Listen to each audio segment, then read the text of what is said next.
The tribes of Thrace have united and have decided to move south to pillage the expensive and rich lands of the Greeks. However, they will not stand idly by, and Athens and Sparta have come together to throw back this horde back into the north, into the mountains whence they came. Hey, how's it going, guys? My name is Jackie Fish and welcome back to some more Total War Rome 2. We are back playing some Dividi et Impera, and honestly, it has been a long time since I've last played Rome 2. Honestly, probably months at this point. So if you guys want to maybe see a bit more Rome 2 on the channel with Dividi et Impera, make sure you do go ahead and drop a like and a comment down below, as I always love this mod. It is definitely one of the best Total War mods out there, so it's always fun to bring it onto the channel with some epic battles, sieges, and all that lovely stuff.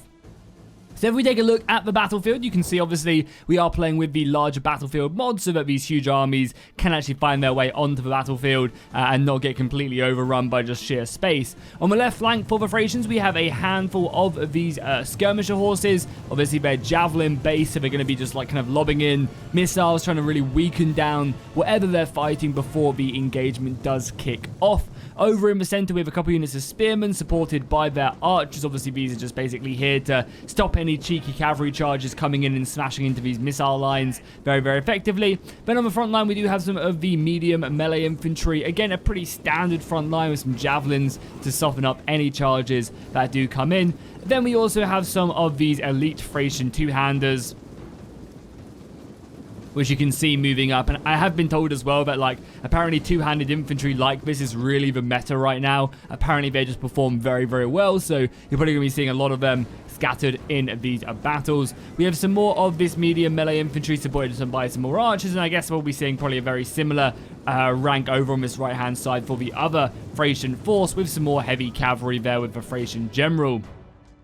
Over on the defensive side for Sparta, on the front line, obviously they're going to have a whole wealth of hoplites just ready to try and hold this front line. You know, obviously from that front line, these hoplites are going to be very hard to break back, but it will be all about the flanks and where them two-handed falcuses are going to be committed. Then also have some very light missiles. Back there we do have a Hypasis unit, so the elite heavy phalanx of Sparta. Just looking, I mean, I wouldn't want to mess with these guys with you. Look at them, their helmets is so glorious. Got some more of the lighter Thorax infantry back here, or Phorios spearmen. Yeah, these are Phorios back here, so not as heavily armored as the Thorax, but again, a very, very good unit. Dividi et Impera, these big kind of smaller, sorry, I say these big smaller, doesn't make sense. These bigger, less equipped units are so valuable, and this is one of the things that Dividi et Impera does so goddamn well. It makes your less armored units so effective by just giving them more men in the unit. As you can see, like if you compare that, you know, an elite hoplite unit has 200, these lighter allied Phorios spearmen have 300, and it just adds so much. It means they're not going to break as quickly. It means they can bog down the enemy. You can use these to hold the line, or you can use them to outflank. You know, that's just one of the things I love about this mod, is that, like, it makes a lot of these units that you just never, like, normally, like in Warhammer, for example, you just spam doom stacks of the most OP units, and in Dividi et Impera, there's so many different things in the game that makes it so that's just not a good idea. Again, like, the speed of them is such a huge thing. Heavy infantry in this mod is ultra slow, so having these faster, you know, larger units that can just outmaneuver your opponent is everything, because outflanking in this game is huge, especially against hoplites. So then, if we take a look at the rest of the Athenian roster, we have some Athenian hoplites, again, supporting their Spartan allies. You guys can get a good glimpse of them looking just so beautiful in the sun. As we go further back again, we do have some of the mercenary Phorios swordsmen right here. Another thing as well that makes these bigger units really good as well, especially the Phorios, is they all have javelins as well. So all of a sudden you've got 100 extra javelins in them 300-man units. Like every unit in this game pretty much has some form of missile weapon, just whether it's a spear or 2 spears. And that adds up as well. You know, you get 300 Phorios to lob, you know, 600 spears at your opponent. That's going to do some damage. We also have some medium shot cavalry set up for Athens, and they are definitely kind of waving their way in. However, we do have some missiles coming off here as the Thracian archers are unloading a couple of volleys on that front line, I guess pushing back the Athenian javelin men. And obviously, yeah, these archers are going to definitely have the range to do so. And this might be bad. You know, you never want to find yourself in a situation when you are playing the slower, heavier infantry faction where you are being outranged, you normally want to try and bring maybe some slingers to stop that from happening. Because right now, you know, it's going to force the Greeks forward because they can't just sit back and take, you know, 4 or 5 units of archers.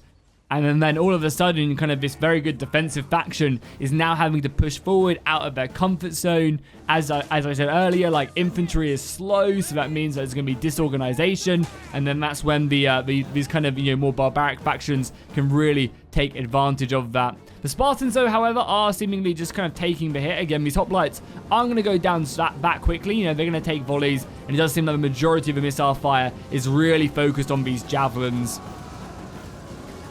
Which is definitely a good idea. You know, these are lightly armored, but, you know, the Athenians are going to take a handful of volleys before they really, you know, even start to see any damage. So focusing down the javelins is always a really good idea. We've got some cavalry coming in as well, just using that skirmish ability to really start to try and, like, hit off on these units.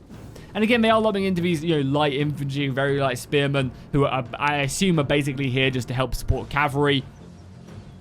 Again, these spearmen are extremely light, so I think their main goal is simply just to keep up with the cavalry, kind of do that Alexander the Great technique. And oh, here we go. The Athenians have lobbed their way forward, and a lot of javelins are finding their mark right now, just being thrown in, really focus firing down on the Thracian front line. However, that archer fire from the Thracians is coming in and devastating that unit of Peltis, and that's going to be routing very, very soon. So I think first blood is going in their way. I also as well really like the way that the Thracians have set up their front line as well, like big gaps in between them, because again, the Greeks aren't really going to be able to exploit these gaps because, you know, these hoplites can't afford to be enveloped because they will just die. So I do like that very much so. Does seem like as well, are these guys outranged? No, it does seem like the Spartan archers do have the same range, right? It's actually 165 to 155 actually, yeah. So these Thracian archers do a good job, and we're going to see a bit of a retreat here, just on a very nice skirmish assault. And again, this is a really smart idea by the Thracians as we get our first little melee engagement right here. If they retreat back here, they're going to lull the Spartans forward. Obviously, the Spartans can start to turn in, and it does seem like they're not taking the bait. But I think this was a really good idea. Try and bring the Spartans forward so that as the Thracians, as the more mobile faction, you can then kind of like really wrap up, and, you know, obviously these Thracians could go up. But right now, it does seem like they're just very much skirmishing, and it's coming off very effectively. This unit of Athenian hoplites is buckling under the pressure of the missile fire and the javelins from that infantry unit, and they're breaking. So right now, they're doing such an amazing job of just skirmishing. They're getting volleys in the back of these hoplites. And if you guys haven't seen much Total War before, a lot of the time what happens is units kind of have like this Halo-esque shield where the first couple volleys don't really do much damage, but once they start taking like continuous fire, they kind of lose that HP shield, and then they start to lose a lot of bodies. So you'll see, like, you know, maybe the first 4 or 5 volleys they don't lose a man, and then all of a sudden they lose like 2 or 3 men, and then they lose 5 or 6 soldiers. That's kind of how the damage system works in this game. And yeah, I mean, right now the Thracians have done a great job of just causing absolute chaos in the Athenian line. And as you can see, because infantry does move so slowly, especially these heavy phalanxes, it really does cause that like real life battle feeling of just, you know, like mayhem erupting. And yeah, I mean, it's great to see missiles being used, because back when I last was covering this mod, it was very much no one was ever bringing missiles to the battle. So it's good to see a good skirmisher, you know, battle being brought to the forefront, because I think it's so satisfying. Rather than just 2 lines clashing, it's really fun to see, you know, more interesting battle gameplay, and I think this definitely has it as the Spartans continue to push. Oh my god, these Spartans don't even have shoes on. Good thing this is a flat battle terrain.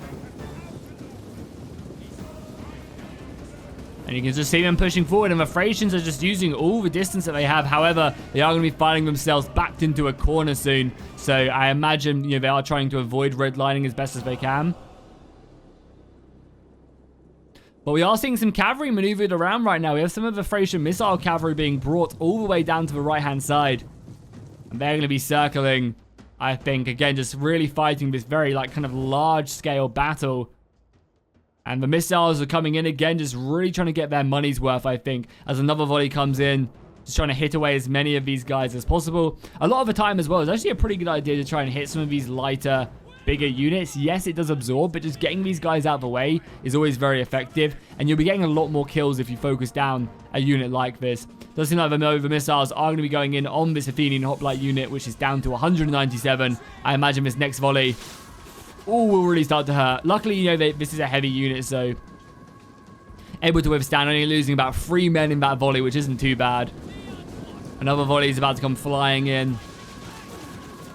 How many that time? Yeah, again, you can start to see like the kills are starting to gradually go up right there. That was what, like 6 kills, 5 kills that time.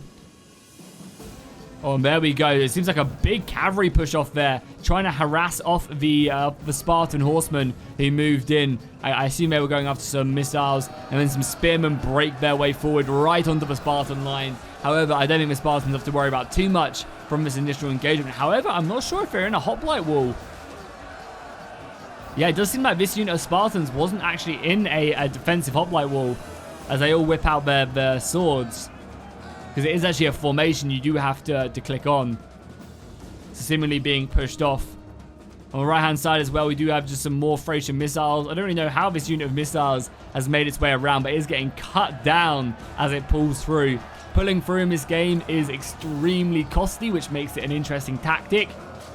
Because you can pull through units if they are like loosely formed like this. Obviously, you're not going to be able to pull through a pike unit. You're not going to be able to pull through a very heavy hoplite unit.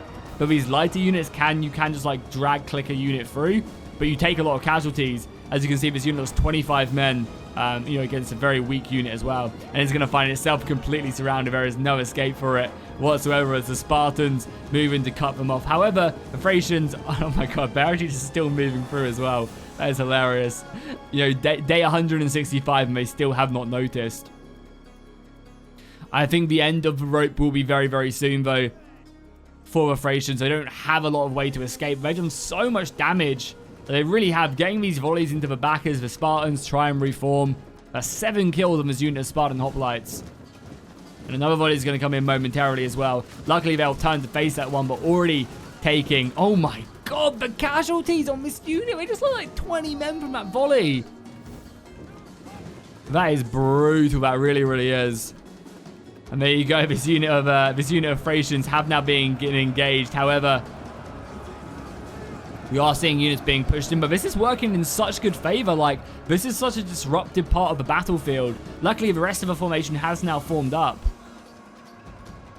But over on this side, we are seeing a lot of soldiers being committed. And I mean, if the Spartans and the Athenians want to engage right now, this is the time they want to commit stuff to. We have another unit of swordsmen being thrown into this fight.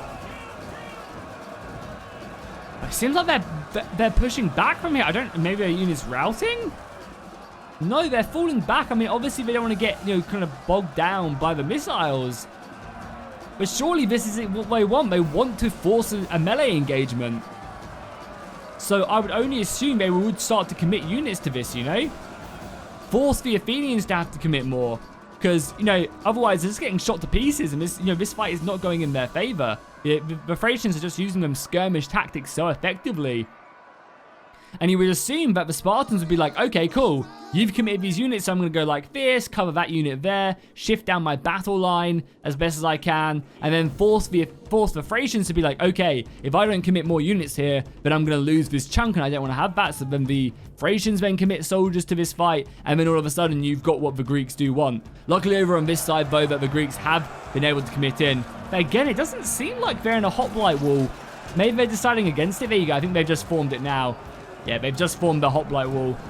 But obviously, it does mean the Thracians have been able to get some juicy kills in on that formation very effectively. Which is nice. But yeah, right now, I think, they just want to force this engagement against the Thracians. They kind of have to. At this point, they need some luck. They've already lost a lot of men to this kind of skirmish phase. Because, I mean, that skirmish phase was like, what, a 10-minute fight? That was awesome. Just kind of lots of, back and forths. There's some of the Thracian two-handed infantry now being committed in. Oh, and the Greeks are now committing a unit of the Spartan horses. smashing in, trying to get some decent damage. However, they're not exactly, very elite forces, so they're just going to back their way out as best as they can. More missile fire as well, harassing them. I honestly can't believe as well the Thracians actually have this much this much ammunition left as well. They've been going for some time. The Greeks still putting up a very good fight there as well. You can see quite admirably taking out a handful of the enemy. And more hoplites now turning up as well.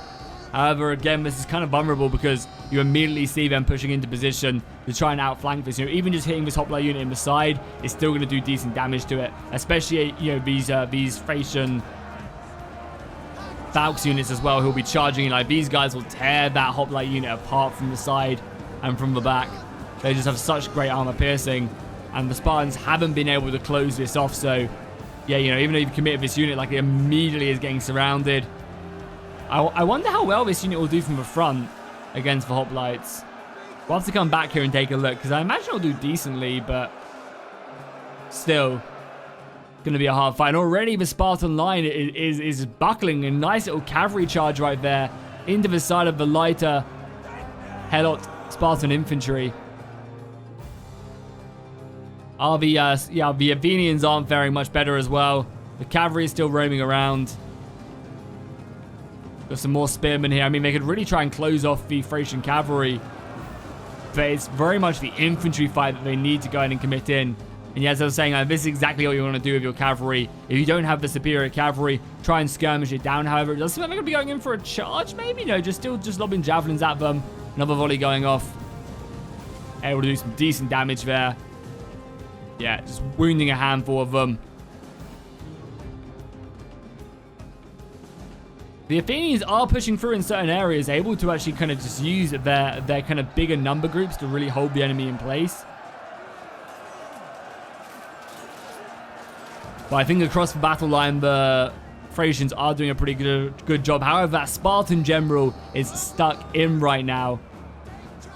And yeah, it's really just about breaking the Spartans rather than defeating them. As you can see, that battle line is avoiding fighting them from the front and really just focusing on these side attacks, trying to get around the back. And obviously to do that, they need to defeat these swordsmen who are truly stuck in. Yeah, just breaking the infantry. And one of the great things about morale in Dividiet Impera is if you outflank a unit, it's not going to immediately break. There has to be more factors in play than just kind of outflanking or surrounding. However, by outflanking and surrounding, that unit will take a lot of damage. That unit will get a lot more tired than if it was just fighting from the front. And then factors will add up on top of the fact that they are surrounded, and that will be what breaks a unit. Whereas in vanilla Rome 2, I feel like if you surround a unit, it breaks because it's surrounded. But in Dividiet Impera, it's all the consequences of being surrounded that gradually build up. And if you rear charge a unit of infantry, they might not break immediately after that charge, but as the kills rack up, that's when they go. It's one of the things I love. The Spartan General just looking so good as well. This Spartan General will hold for some time, I think. Down on the Athenian battle line, you can see it's really carved in now. The Thracian cavalry is circling. Infantry is going vastly around the flank to obviously start coming in. We have a handful of the Athenian cavalry. And honestly, it might not have been a bad idea just to commit all of this cavalry down on the other side and just really try and support your Spartan ally. I always find that overloading a flank with cavalry can never be a bad idea. We have some of the Athenian archers now charging in against the Thracians. We have the amazing, we have the absolutely beautiful looking Athenian general as well, preparing themselves for battle. Probably going to find themselves surrounded soon if they are not careful, because this battle is looking pretty good. I mean, balance of power is still very even, but I just, if whenever you're in a situation like this where you are surrounded, I always just feel like, the hoplite faction is just eventually going to be broken down. Some nice charges there into the frontal infantry, doing some decent damage.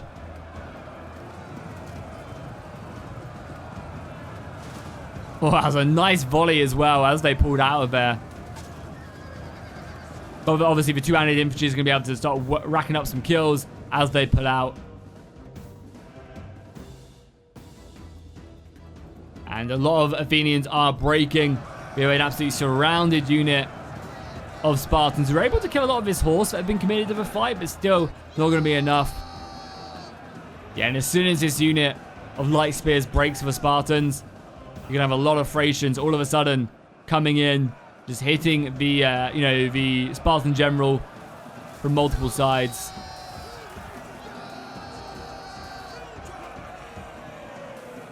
And as elite as the Spartans are, they are not unkillable. They are not unbreakable. They will be taken down. Yeah, I think this battle is going to be coming to a close. Nice little cavalry charge here into the back of these Athenians, maybe? No, they're just going to be pulling out. Just kind of clip them as they try and pull out. Maybe engage them a little bit. I mean, all we need to do is just rear charge this unit. I think it will break. The morale is already down to yellow, as you can see. And we only really have the generals left at this point. So I think it's going to be GG. Oh, I forgot Rome 2 does this when you triple speed for whatever reason. It just gets super jumpy. And more of the Spartans are now breaking. And that's going to be it. I think the Thracians playing a superb game. Like, super impressive with the level of play right there. Like, the micro required to skirmish like they did was very, very impressive. So yeah, big well played to them. And it was just a hard thing, as soon as they were, like, outranged, I think it was a very difficult fight for the Greeks, because they didn't bring any slingers. They brought kind of fairly light missiles. Yeah, and you saw the power. You saw the power of what they can do against a heavy faction like the Greeks. And that's why I always think you need to bring, like, a couple slingers just to avoid situations like that. And there you go. Close defeat? What? That was definitely a victory. Did we, like, desync or something? There's no way the Thracians lost that. Yeah, okay. We must have desynced towards the end, but I don't think we saw anything crazy. The battle seemed like it played out very, very well. And definitely the Greeks, the Greeks lost that one. So yeah, their lands will be pillaged, and yeah, these cities will burn to the ground. So hopefully you guys enjoyed that one. If you guys want to see more Davide et Impera on the channel, make sure you do drop a like and a comment down below, and I'll see you guys in the next one.